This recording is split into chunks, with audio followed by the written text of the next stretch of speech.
హైదరాబాద్లో వీధి దీపాల సమస్య రోజురోజుకు తీవ్రమవుతోంది. ఓవైపు వీధి దీపాల ఆధునికీకరణ కోసం ప్రభుత్వం భారీ ప్రాజెక్టుకు ఆమోదం తెలిపింది. మరోవైపు నగరంలో అనేక ప్రాంతాల్లో బ్లాక్ స్పాట్లు పెరుగుతూ ఉన్నాయి.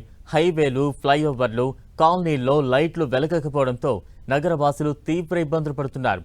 ఇందుకే స్ట్రీట్ లైట్లపై సర్కార్ ప్లాన్ ఏంటి? వీధి దీపాల కోసం తెచ్చిన ప్రాజెక్ట్ ఏమైంది?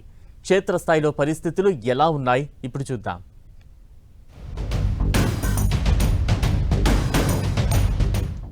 హైదరాబాద్కు సంబంధించి సమగ్ర ఎల్ఈడి స్ట్రీట్ లైటింగ్ ప్రాజెక్టుకు ఆమోదం తెలిపిన ప్రభుత్వం కొత్త లైట్లు ఏర్పాటు చేయాలని నిర్ణయం తీసుకుంది.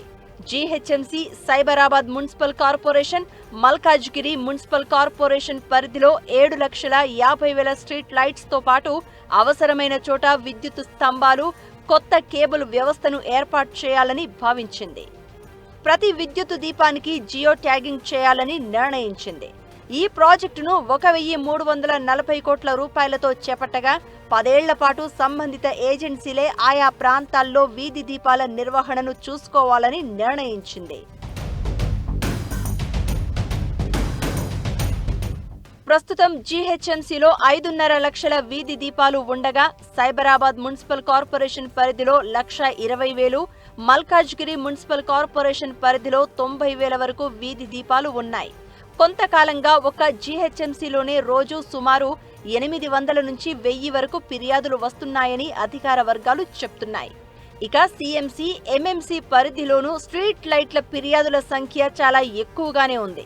ఈ క్రమంలోనే కొత్త టెండర్ ప్రక్రియ ఎందుకు వేగంగా పూర్తి కావడం లేదన్న ప్రశ్నలు తలెత్తుతున్నాయి. కొత్త స్ట్రీట్ లైట్ ప్రాజెక్టు టెండర్ల బాధ్యతను రాష్ట్ర ప్రభుత్వం జీహెచ్ఎంసీకి అప్పగించింది. కానీ అధికారుల మధ్య సమన్వయ లోపమే ఆలస్యానికి కారణమని తెలుస్తోంది. స్ట్రీట్ లైట్లు లేకపోవడం వల్ల క్యూర్ పరిధిలోని అనేక ప్రాంతాలు చీకటిగా మారుతున్నాయి. కాలనీలు, జంక్షన్లు, సర్వీస్ రోడ్లు, ప్రధాన రహదారుల్లో పలు చోట్ల వీధి దీపాలు పనిచేయడం లేదని, దీంతో రాత్రి వేళ ఇబ్బందులు పడుతున్నట్లు పబ్లిక్ చెప్తున్నారు. రాబోయే వర్షాల్లో ఎన్ని ఇబ్బందులు పడతాం?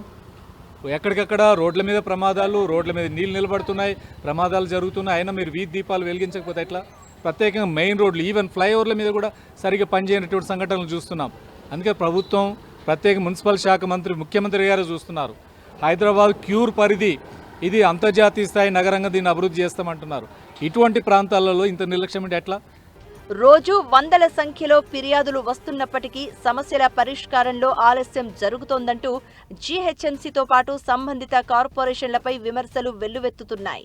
తాత్కాలిక మరమ్మతులతో కాకుండా శాశ్వత పరిష్కారం చూపాలని నగరవాసులు కోరుతున్నారు.